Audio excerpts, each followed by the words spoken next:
എല്ലാവർക്കും white zone ഫുട്ബോളിന്റെ മറ്റൊരു വീഡിയോയിലേക്ക് സ്വാഗതം. അപ്പോൾ ഈ ഒരു വീഡിയോയിൽ നമ്മൾ നോക്കാനായിട്ട് പോകുന്നത് യൂറോ കപ്പിനെ കുറിച്ചിട്ടാണ്. യൂറോ കപ്പ് ഈ ഒരു ക്വാർട്ടർ ഫൈനൽ റൗണ്ട് ഓഫ് 16 ഒക്കെ കഴിഞ്ഞാണ്ട് അവസാന 4 ടീമുകളിലെ എത്തി നിൽക്കുകയാണ് ഇപ്പോൾ യൂറോ കപ്പിന്റെ. അതായത് സെമി ഫൈനൽ പോരാട്ടങ്ങൾക്ക് തുടക്കമാകാൻ പോവുകയാണ്. അപ്പോൾ സെമി ഫൈനലിൽ ഏറ്റുമുട്ടാൻ പോകുന്ന ടീമുകൾ എന്ന് പറയുകയാണെന്നുണ്ടെങ്കിൽ സ്പെയിൻ വി എസ് ഫ്രാൻസ്, അതുപോലെ തന്നെ ഇംഗ്ലണ്ട് വി എസ് നെതർലാൻഡ്സ് മത്സരങ്ങളാണ് ഇനി നമ്മളെ മുന്നിൽ വരാൻ പോകുന്നത്. അത് തന്നെ നമുക്കറിയാം ക്വാർട്ടർ ഫൈനലിൽ കുറേ നല്ല മത്സരങ്ങൾ നമുക്ക് കണ്ടു. അത് തന്നെ സ്പെയിൻ വി എസ് ജർമ്മനി, അതുപോലെ തന്നെ പോർച്ചുഗൽ വി എസ് ഫ്രാൻസ്, ഈ ഒരു മത്സരങ്ങളൊക്കെ അടിപൊളിയായിരുന്നു. അതുപോലെ തന്നെ നെതർലാൻഡ്സ് തുർക്കി പോരാട്ടമായിരുന്നു നമ്മളവിടെ കണ്ടിട്ടുണ്ടായിരുന്നത്. അതുപോലെ തന്നെ ഇംഗ്ലണ്ടിനാണെന്നുണ്ടെങ്കിൽ സ്വിറ്റ്സർലാൻഡിനെ ആയിരുന്നു കിട്ടിയിട്ടുണ്ടായിരുന്നത്.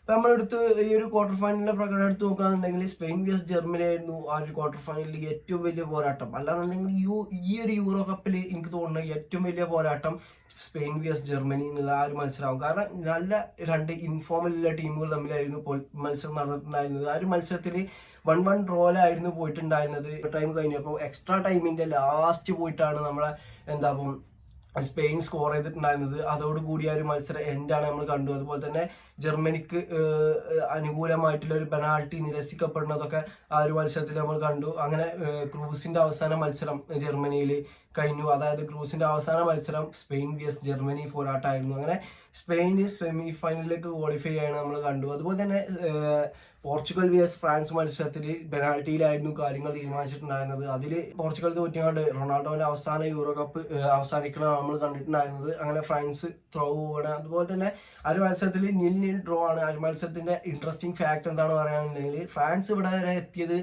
എത്തിയിട്ടുണ്ടെന്നുണ്ടെങ്കിൽ ഒരൊറ്റ ഗോൾ പോലും അവരുടെ പ്ലേയേഴ്സ് സ്കോർ ചെയ്തിട്ടില്ല എന്നുള്ളതാണ് ഇതിലെടുത്ത് പറയുന്ന ഒരു സംഭവം.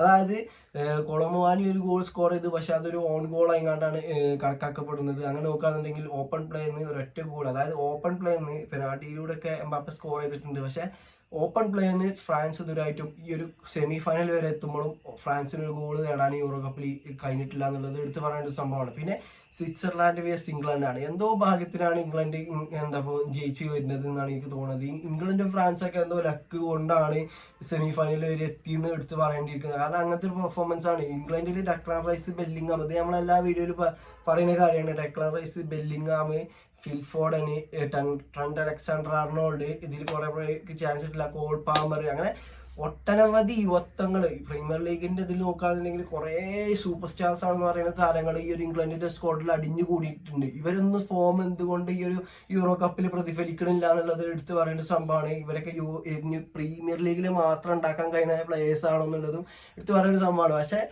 നമുക്കറിയാം ഒരു സ്വിറ്റ്സർലാൻഡിനോട് മുന്നേ കളിച്ചിട്ടുള്ള സ്ലോവേനിയ എന്ന് പറയുന്ന ഒരു ടീമിനോടായിരുന്നു ഈ ഒരു ഇംഗ്ലണ്ട് പോരാടിയിട്ടുണ്ടായിരുന്നത്. അതിൽ തന്നെ ഈ ഒരു ഇംഗ്ലണ്ടിനെ കൈപിടിച്ചുയർത്തിയിട്ടുണ്ടായിരുന്നത് അത്രയും ഇംഗ്ലീഷ് പ്രീമിയർ ലീഗിലെ സൂപ്പർ സ്റ്റാർസ് ഉണ്ടായിട്ട് അവിടെ ലാലീഗിലത്തെ ഒരു പ്ലെയർ ബൈസൈക്കിൾ അടിച്ചുകൊണ്ട് ഗോൾ അടിച്ചുകൊണ്ടാണ് അവിടുന്ന് ഇംഗ്ലണ്ടിനെ തിരിച്ചു കൊണ്ടുവന്നിട്ടുള്ളത്. അല്ലാന്നുണ്ടെങ്കിൽ അവിടെ റൗണ്ട് ഓഫ് 16 തന്നെ കാര്യങ്ങളൊക്കെ കഴിഞ്ഞിട്ടുണ്ടായിരുന്നു. ബെല്ലിംഗാമാണ് ആ ഗോൾ സ്കോർ ചെയ്തിട്ടുള്ളത്.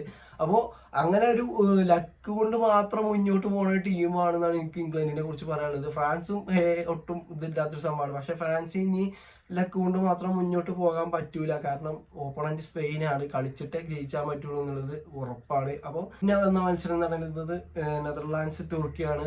അത് തുർക്കിക്ക് നല്ലൊരു പോരാട്ടം നെതർലാൻഡ്സിനായിട്ട് കാഴ്ചവെക്കാൻ കഴിഞ്ഞിട്ടുണ്ടായിരുന്നു. പക്ഷെ ഇതിലെടുത്ത് പറയേണ്ട സംഭവം നെതർലാൻഡ്സ് ഗ്രൂപ്പ് സ്റ്റേജിൽ 3ാമതായിട്ട് ആണ് ഫിനിഷ് ചെയ്തിട്ടുള്ളത്. അവർ സെമി ഫൈനൽ വരെ ഇപ്പോൾ എത്തിയിട്ടുണ്ട്. അപ്പോൾ നെതർലാൻഡ്സിനെ സംബന്ധിച്ചിടത്തോളം അവരും ഒരു നല്ലൊരു പെർഫോമൻസ് കാഴ്ചവെച്ചാണ് സെമി ഫൈനലിൽ എത്തിയിട്ടുണ്ടെന്ന് പറയാം. ഇപ്പൊ നമ്മൾ ഈ ഒരു 4 ടീം എടുത്ത് നോക്കുകയാണെന്നുണ്ടെങ്കിൽ എല്ലാവരും ഇതിലൊരു വിന്നറെ പറയാന്നുണ്ടെങ്കിൽ ഞാൻ അടക്കം സ്പെയിൻ എന്നേ പറയുള്ളൂ. കാരണം അങ്ങനെയാണ് സ്പെയിനിന്റെ ഒരു മത്സരം കിടക്കുന്നത്. അങ്ങനെയാണ് സ്പെയിൻ ഇതുവരെ ഏറ്റവും ആ ഒരു ക്വാർട്ടർ ഫൈനലിൽ നിന്ന് ഈ ഒരു സെമി ഫൈനലിലേക്ക് പ്രവേശിച്ചിട്ടുള്ളതും അങ്ങനെ തന്നെയാണ്. നല്ല ആധിപത്യം പുലർത്തിയിട്ടുള്ള മത്സരങ്ങളോട് കൂടിയാണ് സ്പെയിൻ കളിച്ചു കണ്ട് ഇതുവരെ സെമി ഫൈനലിൽ എത്തിയിട്ടുള്ളത്. അപ്പോൾ ഒറ്റ നോട്ടത്തിൽ ഈ ഒരു സമയത്ത് നമുക്ക് പറയാൻ പറ്റുന്ന യൂറോ കപ്പിന്റെ വിന്നർ എന്ന് പറയുന്നത് സ്പെയിനാണ്. അപ്പോൾ ഇതിന്റെ ഒരു പ്രവചനം എന്ന് പറയുകയാണെന്നുണ്ടെങ്കിൽ സ്പെയിൻ വി എസ് ഫ്രാൻസ് മത്സരത്തിൽ സ്പെയിൻ ജയിക്കുന്നതിനാണ് എനിക്ക് തോന്നുന്നത്. അപ്പോൾ ഇംഗ്ലണ്ട് വി എസ് നെതർലാൻഡ്സ് മത്സരത്തിൽ ഇംഗ്ലണ്ട് എന്തെങ്കിലുമൊക്കെ കാട്ടിക്കാണ്ട് വിജയിക്കാൻ പറഞ്ഞു വരികയാണെന്നുണ്ടെങ്കിൽ ഇംഗ്ലണ്ട് പേഴ്സണലി എൻ്റെ ഒരു അഭിപ്രായത്തിൽ ഇംഗ്ലണ്ട് ഫൈനലിൽ കയറരുത്. നെതർലാൻഡ്സ് പോകണമെന്നാണ് എൻ്റെ ഒരു ആഗ്രഹം. പക്ഷേ ഇംഗ്ലണ്ട് തന്നെയാവും ഫൈനലിലേക്ക് എൻ്റർ ചെയ്യാൻ ചാൻസ് ഉള്ളത്. ഇപ്പോഴും ഞാൻ ഇംഗ്ലണ്ടിന് തന്നെയാണ് പോസിബിലിറ്റി കൊടുക്കുന്നത്. പക്ഷേ എൻ്റെ ഒപ്പീനിയൻ നെതർലാൻഡ്സ് കയറണമെന്നാണ്. അപ്പോൾ നിങ്ങളുടെ അഭിപ്രായത്തിൽ ആ ഒരു മത്സരത്തിൻ്റെ വിന്നർ ആരായിരിക്കും എന്നുള്ളത് തീർച്ചയായിട്ടും കമൻറ്റ് ചെയ്യുക. അപ്പം ഈ ഒരു ഫ്രാൻസ് എന്താകുമ്പോൾ സ്പെയിനെതിരെ നല്ലൊരു പ്രകടനം കാഴ്ചവെച്ചിട്ട് അവരുടെ ഫസ്റ്റ് ഓപ്പൺ പ്ലേ എന്നുള്ള ഗോള് സെമി ഫൈനൽ വെച്ച് കണ്ട് അവർ നേടുമോ? എന്താണ് നിങ്ങളുടെ അഭിപ്രായം? തീർച്ചയായിട്ടും കമൻറ്റ് ചെയ്യുക. അപ്പോൾ പക്ഷേ യൂറോ കപ്പ് ആര് നേടുന്നുള്ളത് നിങ്ങളുടെ അഭിപ്രായം തീർച്ചയായിട്ടും ഒന്ന് കമൻറ്റ് ചെയ്യുക. ഇന്നത്തെ വീഡിയോ ഇത്രേ ഉള്ളൂ. ഈ ഒരു വീഡിയോ നിങ്ങൾക്ക് ഇഷ്ടപ്പെടാണെന്നുണ്ടെങ്കിൽ തീർച്ചയായിട്ടും കൂടെ നിൽക്കുക. ഓക്കെ.